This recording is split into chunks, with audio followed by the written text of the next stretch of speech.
प्रति वर्ष भली चलित वर्ष भितरकनिकारे विदेशागत पक्षी मानकर गणना करा जाउची। आमे अछु सातभाया अंचल रे जो टीम सहित आमे अछु सातभाया अंचल रे से टीम रे शामिल अछंती राजनगर वनखंड अधिकारी जे अछंती सुदर्शन गोपीनाथ यादव अछंती जे पक्षी विशारद अछंती शिव परिडा महोदय अछंती से माने पक्षी गणना करछंती सातभाया अंचल रे आमे मध्ये आसी पहुंचू एही जगह रे केमती कोन पक्षी गणना करा जाउची और पक्षी मानकर पक्षी माने केते साइटिंग होउछंती केते प्रजातिर पक्षी आछंती आमे आलोचना करबा सीधा सड़क जे आम सहित राजनगर वनखंड अधिकारी अछंती सर कोन कहबे केतेला पक्षी गणना करा गलानी केतोटी टीम गठन करा जाय प्रति टीम रे केते जन अछंती आपण जो सकाळू गणना करलेनी केतेटा बडू गणना आरंभ कले तुमको प्रजातिर पक्षी सर वर्तमान देखलेनी आम राजनगर डिविजन रे 5टा रेंज रे आज 18 टीम कराई 18 नंबर तापरे प्रति टीम रे आमे 4टा 5टा लोक रखी वर्तमान सब डिविजन रे एकात्रे आमे पक्षी गणना कार्य करछु। आज 7 बजे आमर टीम एठी आसी सकाळू 5:30 रु समस्त टीम 5:30 रु तांकर गणना कार्य आरंभ कर देछन। एठी आसला बेलको आमे पाखापाखि 40 रु अधिक स्पेसीज रो बर्ड्स देखिछु। ता भितरे माइग्रेटरी बर्ड भल संख्या रे देखिछु। पिंटेल हैला तापरे बार हेडेड गीज हैला ये सब आमे आज भल संख्या रे देखिछु। सर गत वर्ष 1,51,000 रु ऊर्ध्व पक्षी भितरकनिका को आसीथिले आ 121 प्रजातिर आसीथिले सर एथर कौन आशा रखिबे किछि नुवा प्रजाति देखा गलानी कि एपर्यंत आ 1,51,000 आसीथिले ताकू अधिक संख्या वृद्धि पाइबा नै कौन आशा रखिबे निश्चय आमे आशा तो रखिछु परंतु जो एक्चुअल फिगर आमर जो सबू जो सेंसस टीम अच्छी तांकर डेटा कलेक्शन हेरा पर ही आमे संध्या बेले आपन को नुवा स्पेशल देइछि जेहेतु हेतु तार फोटोग्राफिक वीडियोग्राफिक देखला पर ही आमे आपको गल करी अधिक संख्यक पक्षी सर को प्रजातिर पक्षी देखा जाय ने प्राय मु आमर एरिया रे कहि परिबे जेतो आमर टीम एटे दिनो पिंटेल आमे पाखी माने बहुत संख्या रे आज सकाळे आछि से आमे देखि छन सर केउं केउं अंचल रे अधिक प्रजातिर पक्षी देखा जाउछन जो हम जो 5टी रेंज अछि केउं अंचल रे अधिक पक्षी देखा जाउछन्ती कारण जदि हम कहबा सातभाया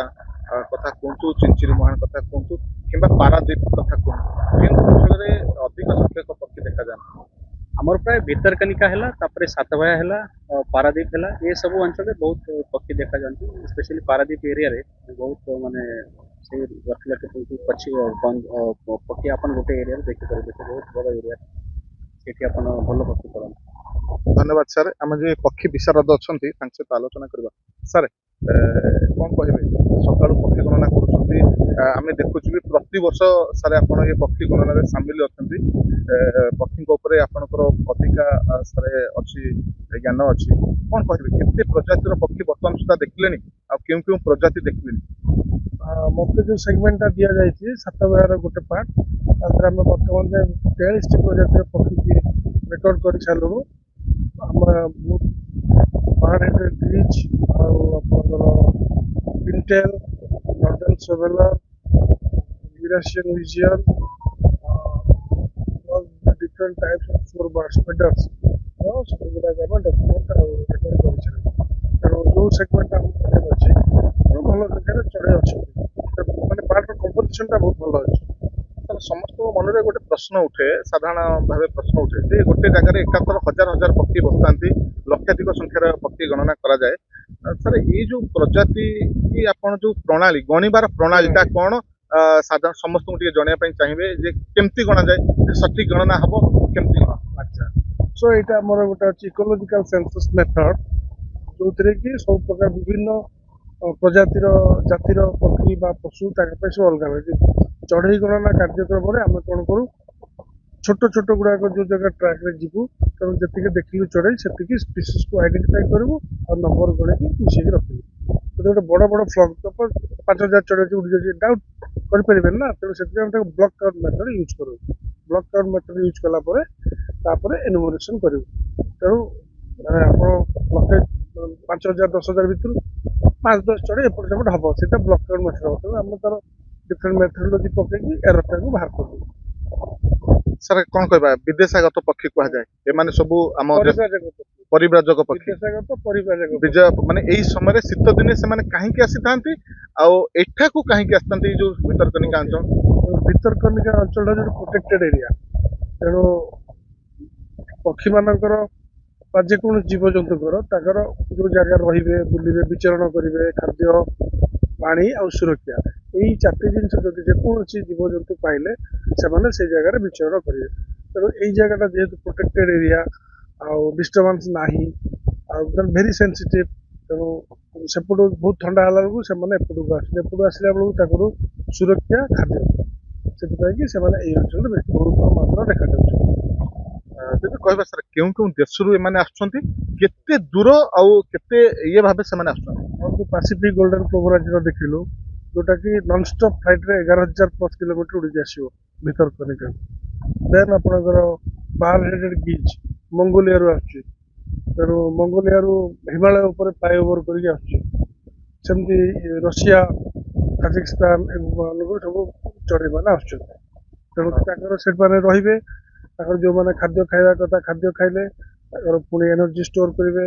ଦେନ୍ ଆଉ କିଛି ପକ୍ଷୀ ଅଛନ୍ତି ତାଙ୍କର ବ୍ରିଡିଂ କରିବେ ତାଙ୍କ ଛୁଆମାନଙ୍କୁ ସାଙ୍ଗରେ ପୁଣି ନେଇକି ତାଙ୍କ ଜାଗାକୁ ଫେରିଯିବେ। ବଂଶ ବିସ୍ତାର କଣ ସେମାନେ ଏଇଠାରେ କରନ୍ତି ନା ଏଇଠାରେ କେବଳ ଶୀତ ଦିନେ ଅତ୍ୟଧିକ ଥଣ୍ଡା ହବାରୁ ସେମାନେ ଏଇ ଜାଗାକୁ ପଳେଇ ଆସନ୍ତି ସୁରକ୍ଷିତ ଖାଦ୍ୟ ମିଳେ ଆଉ ସୁରକ୍ଷା ମିଳେ ତାପରେ ସେମାନେ ସେଠି ବଂଶ ବିସ୍ତାର କରନ୍ତି? ସେଇଟା ଅଛି ତେଣୁ ସ୍ପିସିସ୍ ସ୍ପେସିଫିକ୍ ତେଣୁ କୋଉ ଜାତିର ପକ୍ଷୀ ଏଠି ଆସିବେ ସେମାନେ ଖାଦ୍ୟ ଖାଇକି ପଳେଇଲେ ମାନେ ଆମର ଏସିଆନ୍ ଫ୍ଲାଇୱେଜ୍ ଅଛି ସେଇ ଅନୁସାରେ ଯିବେ ଆଉ କିଛି ଚଢ଼େଇ ଅଛନ୍ତି ଯୋଉମାନେ ତାଙ୍କର ଛୁଆକୁ ସାଙ୍ଗରେ ନେଇକି ପଳେଇବେ।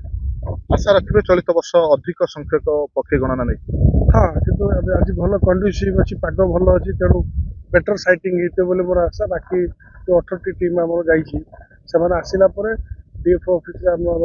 ଡିପୋଜିଟ୍ କଲା ପରେ ଡିଏଫଓ ସାର୍ ହିଁ କହିପାରିବେ ଯେ କେତେ ଅଛି କାରଣ ସେନ୍ସସ୍ ସରିଲା ପରେ ମୋର ଯୋଉ ୟୁନିଟ୍ ଥିଲା ମୁଁ ସେଟା ସାର୍ ଦେଇକି ପଳେଇବି। ନୂଆ ପ୍ରଜାତିର ପକ୍ଷୀ sir? ନୂଆ ପ୍ରଜାତିରେ ଏପର୍ଯ୍ୟନ୍ତ ଆମେ ଯୋଉଠି ଯେତିକି ଏରିଆ କଭର କଲୁ ତେଣୁ ତା ଦେହରେ ଯୋଉଟା ଟିକେ କମ୍ ସଂଖ୍ୟା କମି ଯାଇଥିଲା ପୂର୍ବ ସୁଇସଲିଂ ଟିଲ୍ ବା ଡକ୍ ସେଇଟା ଆମେ ଆଜି 5ଟି ଦେଖିଛୁ ଏଇ ପଟ ସେଗମେଣ୍ଟରେ। ତେଣୁ ଅନ୍ୟ ଟିମ୍ରୁ ଆସିଲା ପରେ ରିପୋର୍ଟ ଡିଏଫଓ ସାର୍ଙ୍କ ପାଖରେ ଆପଣ ଜାଣିପାରିବେ। ତେଣୁ ମୁଁ ଗୋଟେ ଜାଗାରେ ଅଛି ନା ଅଲଗା ଜାଗାରେ କ'ଣ ହେଉଛି ଆମ 12ଟା 1 ପର୍ଯ୍ୟନ୍ତ ଆମେ କଭର କରିବୁ ଡିଫରେଣ୍ଟ ଜାଗା ତେଣୁ ସେମାନେ ତାପରେ ତାଙ୍କ ଡାଟା ହେଲା ପରେ ଡିଭିଜନ ଅଫିସରେ ତାଙ୍କର ଯାହା ପ୍ରୋସେସ୍ ଅଛି ଏନୁମରେସନ୍ ପ୍ରୋସେସ୍ ହେଲା ପରେ ଆପଣ ଏଣ୍ଟାର ଲିଷ୍ଟ ପାଇପାରିବେ କେତେ ସଂଖ୍ୟା ବାହାର କିଏ କିଏ ଆସିଛି ସବୁତକ ଡିଏଫଓ ସାର୍ ହିଁ କହିପାରିବେ। ଧନ୍ୟବାଦ ସାର୍। ଆପଣ ଶୁଣୁଥିଲେ ଯେ ଯୋଉ ଟିମ୍ ଅଛନ୍ତି ଆମେ ସାତ ଭାଇର ଯୋଉ ଟିମ୍ ଅଛନ୍ତି ସେମାନଙ୍କ ସହିତ ଆମେ ଆଲୋଚନା କରୁଥିଲୁ। ଏଇ ହେଉଛି ସେଇ ଜାଗା ଯୋଉଠି ସାତ ଭାଇର ପକ୍ଷୀ ଗଣନା କାର୍ଯ୍ୟକ୍ରମ ଚାଲିଛି। ଯେ ରାଜନଗର ବନଖଣ୍ଡ ଅଧିକାରୀ ଅଛନ୍ତି ପକ୍ଷୀ ବିଶାରଦ ମାନେ ଅଛନ୍ତି ସେମାନେ ପକ୍ଷୀ ଗଣନା କାର୍ଯ୍ୟ କରୁଛନ୍ତି। ନିଶ୍ଚିନ୍ତ ଭାବେ ଚଳିତ ବର୍ଷ ଆଶା ରଖିଛନ୍ତି ଅଧିକ ସଂଖ୍ୟକ ପକ୍ଷୀ ଭିତରକନିକାରେ ବୃଦ୍ଧି ପାଇବ କାରଣ ଗତ ବର୍ଷ ଯଦି କହିବା 121 ପ୍ରଜାତିର 1,51,000ରୁ ଉର୍ଦ୍ଧ୍ୱ ପକ୍ଷୀ ଭିତରକନିକାକୁ ଆସିଥିଲେ ସେମାନଙ୍କର ସୁରକ୍ଷା ଦୃଷ୍ଟିରୁ କାରଣ ଯେତେବେଳେ ବିଦେଶରେ ମାନେ ଶୀତ ଅଧିକ ବଢି ଯାଉଛି ସେତେବେଳେ ସେମାନେ ସୁରକ୍ଷିତ ସେଠି ମଣୁନାହାନ୍ତି ସେମାନେ ଏଇ ଜାଗାକୁ ପଳେଇ ଆସୁଛନ୍ତି ସେମାନଙ୍କର ସୁରକ୍ଷା ପାଇଁ ଏବଂ ସେମାନଙ୍କର ବଂଶ ବିସ୍ତାର ପାଇଁ। ନିଶ୍ଚିନ୍ତ ଭାବେ ବନ ବିଭାଗ ଆଶା ରଖିଛି ଭୋର 5ଟା 30ରୁ ଏହି ପକ୍ଷୀ ଗଣନା କାର୍ଯ୍ୟକ୍ରମ ଚାଲିଛି। ବର୍ତ୍ତମାନ ସୁଦ୍ଧା ପକ୍ଷୀ ଗଣନା ଚାଲିଛି 18ଟି ଟିମ୍ ଏହି ଗଣନାରେ ସାମିଲ ହୋଇଛନ୍ତି। ପ୍ରତି ଟିମ୍ରେ 4ରୁ 5 ଜଣ ଯୋଉ ବନ କର୍ମଚାରୀଙ୍କ ସହିତ ପକ୍ଷୀ ବିଶାରଦ ମାନେ ସାମିଲ ହୋଇଛନ୍ତି। ଆଶା ରଖିଛି ଏ ରାଜନଗର ବନ ବିଭାଗ ଚଳିତ ବର୍ଷ ଅଧିକ ସଂଖ୍ୟକ ପକ୍ଷୀ ପଡ଼ିବା ନାହିଁ। କେନ୍ଦ୍ରାପଡ଼ା ଜିଲ୍ଲା ସାତଭାୟାରୁ ଦୋଳଗୋବିନ୍ଦ ଜେନା, କେ ନ୍ୟୁଜ୍ ଓଡ଼ିଶା।